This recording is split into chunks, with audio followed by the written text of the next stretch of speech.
Olá pessoal, tudo bem?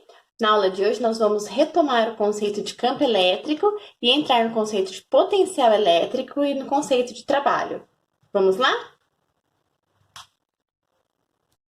Na aula passada nós vimos o conceito de campo elétrico, que é uma força de campo que atua aí pela presença de cargas elétricas numa região, interferindo na vizinhança dessa região.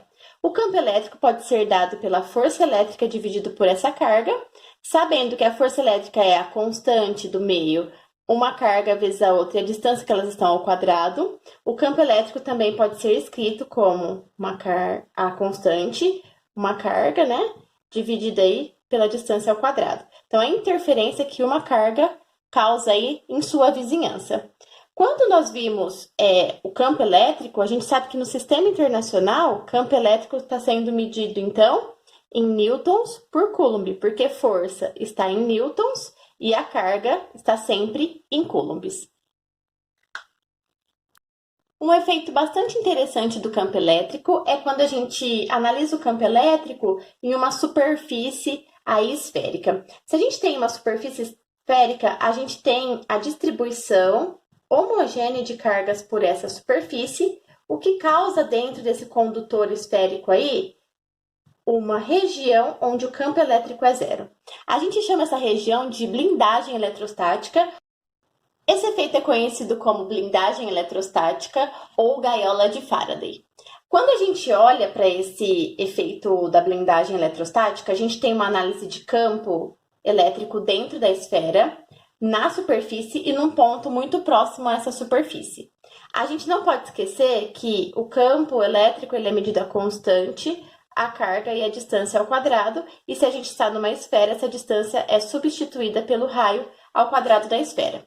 Qualquer campo elétrico medido internamente à esfera pelo efeito de blindagem eletrostática, o campo elétrico aqui dentro é zero. Qualquer ponto na superfície é medido pela expressão aí do nosso campo elétrico, e a gente tem que considerar esse ponto na superfície como um ponto muito próximo a essa superfície dividido por 2. Esse ponto muito próximo é a nossa expressão, então, do campo elétrico, e como está na superfície, a gente tem essa distribuição de cargas homogêneas que faz com que a gente divida esse fator por 2.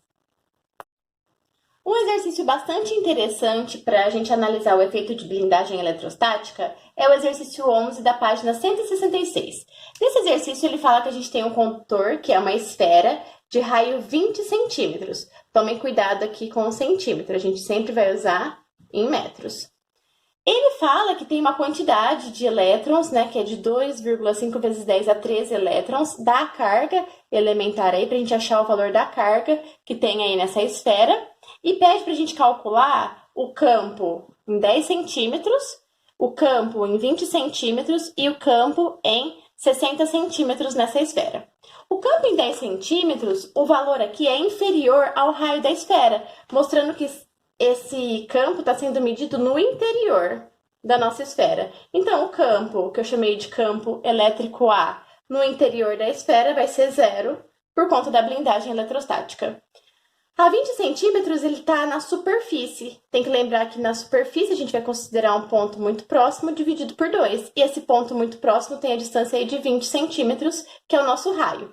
Então, primeiro eu vou calcular a constante, a carga e a distância ao quadrado, substituindo os valores que foram dados aí, isso vai dar 9 vezes 10 a quinta newtons por coulomb, e não pode esquecer de dividir por 2, então aqui a gente vai ter um valor, né, se eu dividir aqui por 2, vou escrever de vermelho aqui em cima, 4,5 vezes 10 a quinta newton por coulomb.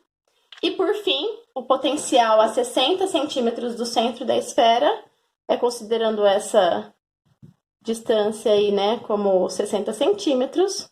Eu vou colocar de novo a constante, a carga, e agora essa nova distância de 60 centímetros ao quadrado. Não pode esquecer de colocar em metros para ficar no sistema internacional. Isso vai dar 1 vezes 10 a quinta newton por coulomb. Para estudar potencial elétrico, alguns conceitos se tornam extremamente importantes. Após essa retomada de campo elétrico e do efeito de blindagem eletrostática, nós vamos pensar em alguns conceitos que são importantes para a gente discutir, então, potencial elétrico. Esses conceitos vão nos aproximar aí das discussões de eletrodinâmica, principalmente relacionados aos efeitos que nós observamos no nosso dia a dia de uso de energia e da necessidade que nós temos de ajustar os nossos equipamentos, por exemplo, as tensões ou as redes que nós utilizamos. Quando a gente pensa em potencial elétrico, uma vantagem é que ele é uma grandeza escalar. E como grandeza escalar, a gente não vai precisar fazer uma análise vetorial, diferente de campo elétrico e força elétrica. Então, a matemática aqui também vai ser mais fácil. Bom, quais são os conceitos importantes para a gente pensar em potencial elétrico e aprofundar no conceito de potencial? Bom, nós vamos precisar retomar trabalho e energia. Nós já sabemos que a energia transferida devido à atuação de uma força é chamada de trabalho. Vocês já viram em outros momentos, nós vamos retomar isso, que se a gente pegar aí uma força, vou chamar ela de uma força F aí, e eu quiser ver o trabalho realizado por essa força na realização de um deslocamento, vai ser a força, esse deslocamento vezes o cosseno do ângulo em que a força forma com o deslocamento. Se a gente pensar nesse trabalho aqui, se ele for espontâneo, vou chamar de Gzinho aqui o espontâneo, ele é chamado de trabalho motor, e se ele não for, se o trabalho é não espontâneo, ele é chamado de trabalho resistente. A energia, ela é a capacidade de realizar um trabalho ou uma ação. E a gente vai ter que lembrar de algumas formas de energia para depois discutir a questão da energia potencial elétrica e do potencial elétrico. Então, toda vez que a gente tem uma energia potencial, a gente tem a possibilidade aí dessa energia se transformar em uma outra forma de energia. Ela tem a potencialidade de se transformar em uma outra forma de energia. Temos as principais: energia potencial gravitacional, que é dada aí por mais ou menos massa, gravidade, vezes a altura que o corpo está.